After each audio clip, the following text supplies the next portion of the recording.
আসসালামু আলাইকুম সবাইকে। তো আমাদের আমরা যেই ফাইলটা এর আগের ভিডিওতে তৈরি করছিলাম, তো এটা হচ্ছে সেই ফাইল। তো দেখেন ঢাকার ভিতর তো শুধুমাত্র ঢাকা নাই। আরো অনেক জায়গা আছে, তাই না? ঢাকার ভিতর তো শুধু ঢাকা থাকবে না। দেখা গেল যে ঢাকার ভিতর আপনার উম এম এ এস মোহাম্মদপুর, হ্যাঁ? এটাও ছিল বা এটাও থাকতে পারে। তো এখন আমরা আগে যেটা করছিলাম CSV read, ধরেন আমরা এটা পুরোটা কপি করে নিয়ে আসি। আমরা নতুন একটা ফাইল তৈরি করছি মাল্টিপল লাইন। তো এর ভিতর পেস্ট করে দিলাম। Sorry for that.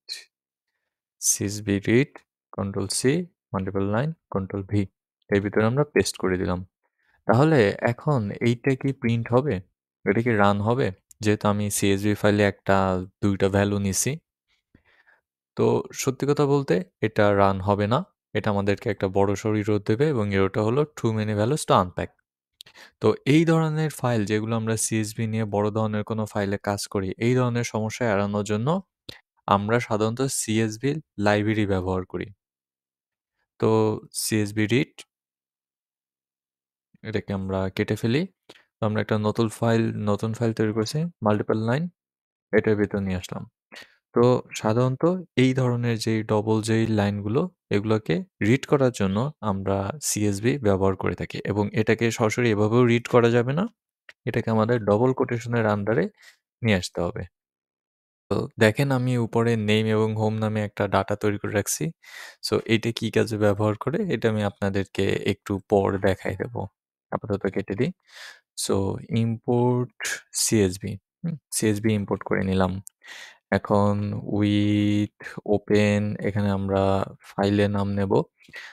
আমাদের ফাইল ছিল demo.csv অ্যাস ফাইল। হ্যাঁ, এখন এখানে আমরা একটা রিডার নিতে পারি।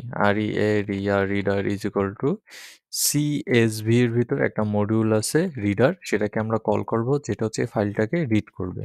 এখন এখানে আমাদের ফাইলকে পাস করে দিতে হবে যেহেতু আমাদের ফাইলকে রিড করবে। তো এখন এই রিডারের ভিতর যে ডাটাগুলো আছে, রিডারের ভিতরে আমাদের কি আছে? মাল্টিপল লাইন আছে।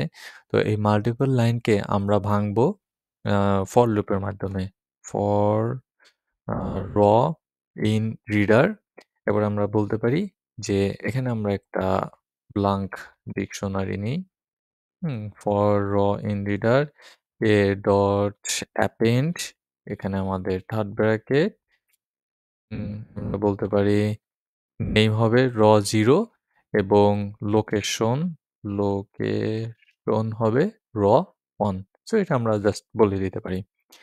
এখন আমরা CSV রিডের নিচের যে লাইনটুকু ছিল এইটুকু আমরা জাস্ট এভাবেই নিয়ে আসতে পারি লাইন এবং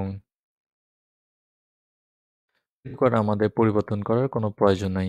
এখন যদি আমরা রান করি পুরো ফাইলটাই রান হবে। আমি যদি দেখাই দেখেন আবির রাজশাহী আকাশ ঢাকা মোহাম্মদপুর এভাবে রান হইল। এখানে একটা জিনিস খেয়াল করেন, আমরা ল্যামডা ফাংশন শিখছিলাম। ল্যামডা ফাংশন কিভাবে কাজ করে আমরা জানি। সো আমাদের এই লাইনটার কোনো দরকার নাই। আমরা এটাকে ক্লোজ করে ফেলি এবং এখানে কেটে আমরা ল্যামডা পাস করে দিই। ল্যামডা এ হবে এ নেম। তো আমরা জাস্ট এখানে একটা ল্যামডা ফাংশন পাস করে দিলাম। আমরা যদি রান করি আমরা সেম রেজাল্ট পাবো। হ্যাঁ? তো এখানেও হচ্ছে এই CSV রিডেও হচ্ছে আমরা যদি এখানেও ল্যামডা ফাংশনটা দিতাম তাহলেও কোনো সমস্যা ছিল না। তাহলেও আমরা একই ডাটা পেতাম। ঠিক আছে? আমি একটু রিফরমেট করে নিই। সো এই হচ্ছে আমাদের টোটাল ডাটা যেটা আমরা নরমালি ফাইল ওপেন দিয়ে প্রিন্ট করতে পারি না, সেটাকে আমরা জাস্ট ইম্পোর্ট CSV বা CSV এর আন্ডারে নিয়ে আসলাম। তবে এখানে আরেকটা জিনিস হচ্ছে আমরা চাইলে পুরো ডাটাটাকে আমরা ডিকশনারির ভিতরেও কনভার্ট করতে পারি। আমরা বলতে পারি যে এই শুধু রিডার না দিয়ে আমরা ডিকশনারি রিডার কল করতে পারি। এক্ষেত্রে আমরা যদি রান করি আমরা একটা এরর পাবো, কেননা নেম লোকেশন কে এরর। ওকে, তা চলুন আমরা ফিক্স করি এই জিনিসটা যে এই এররটা কিভাবে আসলো। সো ডিকশনারি রিডারের ভিতর সাধারণত দুইটা ভ্যালু থাকতে হয়। এক, উপরে হচ্ছে নেম থাকতে হবে এবং একটা হচ্ছে লোকেশন, লোকেশন এই ২ টা থাকতে হবে এবং এই ২ টার উপর বেস করেই হচ্ছে আমরা এটাকে কল করব। সো এখন 0 আর 1 কল করলে হবে না। এখন আমাদের কল করতে হবে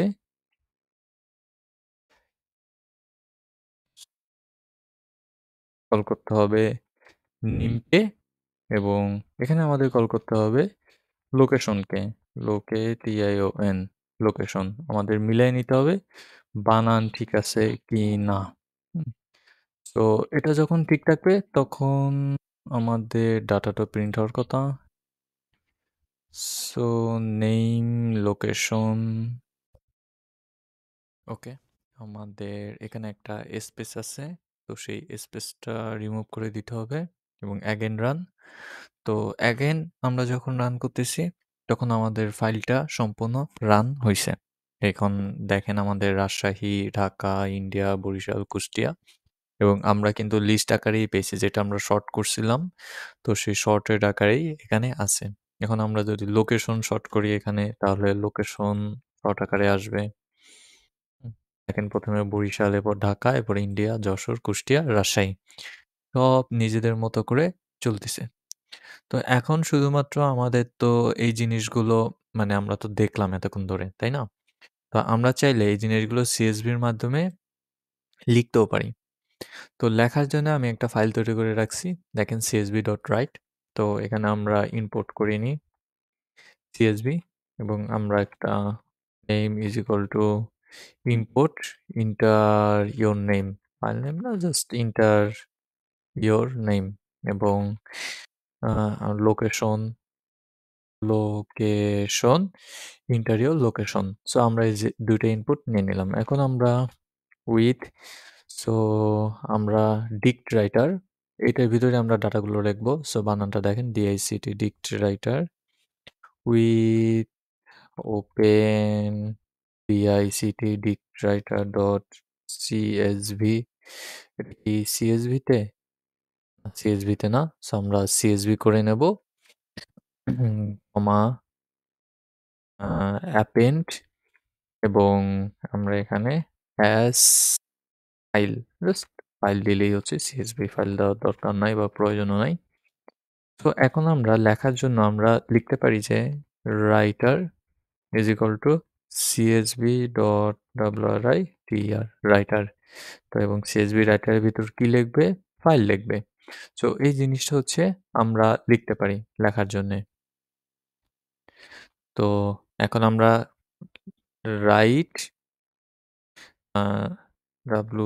write, রাইটার ডট আমরা এই জিনিসটা হচ্ছে হিসাবে লিখবো। আমরা এভাবে লিখতে পারি যে নেম এবং লোকেশনের যেই ডাটাটা থাকবে, লোকেশন, সেটা হচ্ছে তুমি আমাকে আকারে দিবা। কিসের ভিতর দিবা? এটার আমাদের আর কোনো প্রয়োজন নাই। এটা আমরা ডিলিটই করে দিই। ডিলিট। সো ওকে, ডিলিট হইল না? Delete 6 disk writer dot CSV. ও আচ্ছা, ও বলতেছে যে এটা এখানে আছে এই জন্য ডিলিট করতে পারবো না। তো সমস্যা নাই, আমাদের এখানে ডিগ্রেটার ডট সিএসভি নামে আরেকটা ফাইল ওপেন হবে। তো আমি যদি এটাকে ওপেন করি, এখানে আমার কাছে নাম চাচ্ছে, আমি যে কোনো একটা নাম দিই, লোকেশন দিয়ে দিলাম, আরেকবার রান করি, আকাশ, এবং এখানে আমি মাল্টিপল লোকেশন দেবো, লাইক ইন্ডিয়ার ভিতর কোথায় আছে, মুম্বাই, রাইট? তো এরকম, এটা জাস্ট একটা ডেমো আর কিছুই না। এখন যদি dictwriter.csv ওপেন করি, দেখেন আমাদের আকারে আসছে মিম, বরিশাল এবং আরেকটা হচ্ছে আকাশ। দেখেন এখানে ইন্ডিয়া, মুম্বাই দুইটা কিন্তু আলাদা আলাদা আকারে আসছে, দুটো কিন্তু একসাথে আসে নাই। সো এই আলাদা আলাদা আকারে বলতে এখানে কিন্তু কোটেশন মার্ক দিয়ে আসে। আমরা কি করছিলাম, আমাদের demo.csv তে দুইটা ফাইল দেখানোর জন্য কোটেশন দিয়ে রাখছিলাম না? ঠিক সেইভাবে এখানেও দুইটা ফাইল দেখানোর জন্য ওরা নিজেরা কোটেশন দিয়ে রাখছে। তো এভাবে চাইলে আমরা একটা ফাইল রাইট করতে পারি। আবার এখানে আরেকটা আছে DICT, ডিক্ট রাইটার। সো এভাবে চাইলেও আমরা কোনো ফাইল রাইট করতে পারি ডিক্ট রাইটারের মাধ্যমে। তো এখানে আমাদের ফিল্ড নেমস নিতে হবে। তো আমাদের ফিল্ড নেমস ছিল নেম এবং ছিল লোকেশন এবং অ্যাট দ্য সেম টাইম আমাদের ডিক্ট রাইটারের ভিতরেও এই দুইটা ভ্যালু আমাদেরকে নিতে হবে। সো আমরা বললাম যে NAME নেম হচ্ছে নেম এবং লোকেশন হচ্ছে লোকেশন। তো এটাকে হচ্ছে আমাদের ব্র্যাকেটের মধ্যে আবদ্ধ করে দিতে হবে। এখন যদি আমরা ফাইলটাকে রান করি, আমাদের আগেই দেখাই নেই যে diskwriter.csv পুরো ফাঁকা। আমরা জাস্ট নাম লিখলাম এবং ডাটা লিখলাম। সো যদি আমরা ডিক রাইটারে যাই, আমাদের নাম এবং ডাটা এর ভিতর সেভ হয়ে আছে। তো আমি আসলে এটাকে পুরো ক্লিয়ারই করে ফেলি। এই হচ্ছে পুরো ক্লিয়ার করে ফেললাম। এখন আমি যদি আবার রান করি, লোকেশন বরিশাল, টন্স এবং আমি যদি দেখাই, এখন দেখেন পুরো ডাটাটা এভাবে সেভ হয়ে আছে। তো আমরা চাইলে সিএসভি রাইটারের মাধ্যমে এভাবেও ডাটা লিখতে পারি। তবে ডিক রাইটারের মাধ্যমে লিখতে গেলে খেয়াল করতে হবে এখানে আমাদের ফিল্ড নেম দিতে হবে এবং সেই ফিল্ড নেমের আন্ডারে আমাদের যেই মেইন যে ডাটাগুলো সেই ডাটাগুলো আমাদেরকে রাইট র এর মাধ্যমে পাস করতে হবে। তো আমাদের টপিকের মানে সিরিজের মেইন বিষয় সিএসভি ছিল না, মেইন বিষয় ছিল কিভাবে ফাইল ইনপুট আউটপুট করা যায়। তো আমাদের অর্থাৎ মেইন বিষয় ছিল হচ্ছে এইগুলো। সো ফাইল ইনপুট আউটপুট আমাদের কমপ্লিট হয়ে গেছে। সিএসভি নিয়ে আমরা অন্য কোনো ভিডিওতে ক্লিয়ারলি বলবো। তো আজকের মতো এই পর্যন্তই। আল্লাহ হাফেজ।